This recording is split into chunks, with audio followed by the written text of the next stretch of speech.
Hey everybody, I want to make today's video on a method that I'm positive will make your offer stand out to any seller, giving you the leading edge over any other similar offers.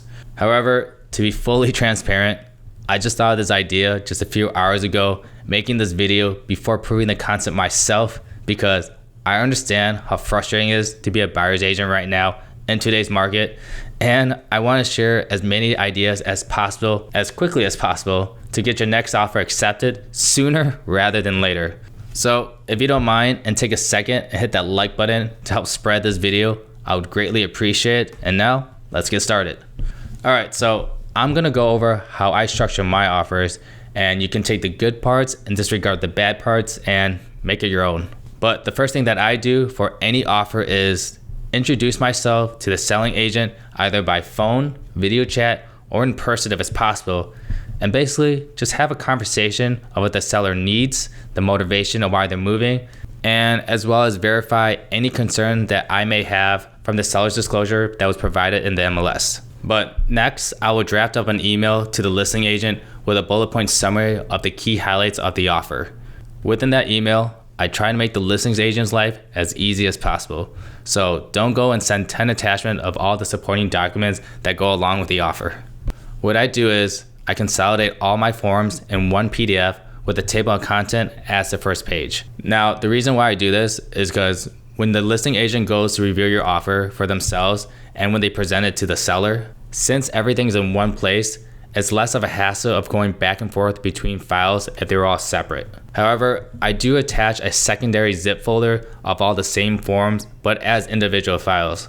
So if they do choose your offer, they don't have to go and take the extra step to break up all the files into single files or to contact you to send them all separately. By doing this method will make you stand out to all the other similar offers because it will show you respect of the other agent's time and that you're organized yourself, which, hopefully means that you'll be easier to work with opposed to an agent that just sent them 10 attached files and no highlights and just kind of threw it all there. But back to the consolidated PDF. Within that PDF, I normally include the personal letter from my buyers, and my recommendation is that your buyers still make one, but in addition of a new method that I'm about to tell you about.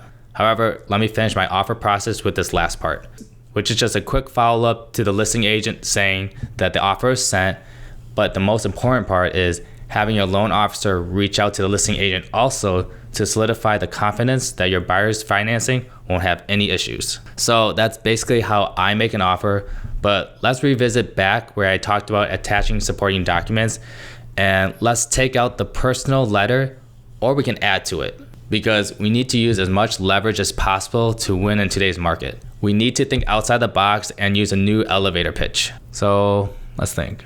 People are usually super familiar with social media, and because of that, they crave for instant gratification, and because of the instant gratification means they have shorter attention span. And because of the shorter attention span, platforms like TikTok, IG, Facebook, and the one that you're currently on right now are extremely popular.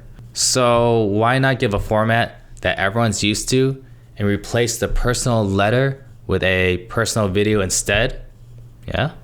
And with that personal video, make sure it has a good hook, line, and sinker. So my thought process of converting your personal letter into a short video, well, it does a number of things. Number one, it will grab the seller's attention. Number two, it will show how serious you are on their property by putting the time and effort in making a video. And number three, as well as giving the sellers confidence in who they're allowing to take over their home if they choose your offer. Because truth be told, not all sellers care about making the most profit. Yes, people care about making money, but some, if they truly cared about their home and had some sentimental value with it, they'll want to make sure that the next person appreciates it and enjoys the home over any investor any day.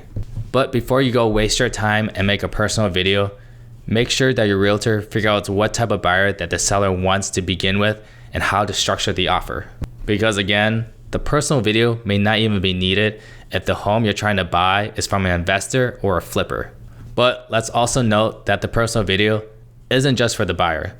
The buyer's agent and loan officer can also make a video too if they had trouble contacting the listing agent to begin with. Because let's get real, they're probably being bombarded by other buyer agents doing exactly what you're trying to do. So if you're able to attach 3 short introduction videos from all 3 parties, and come to think about it, if you're able to have just 1 video with all 3 of you in it, I think that would really show how much you want the property, and I think a good listing agent and seller would really appreciate that. So go out there, try this method, be creative as possible, because right now it's just the Wild West.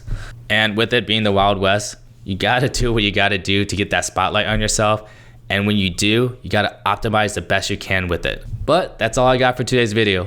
If you do end up trying this method, please come back to this video and drop a comment below on how it worked out. Or you can message me on one of my socials, because I would really love to hear all about it. And it will make me feel really good that we have one less stressed out buyer off this market.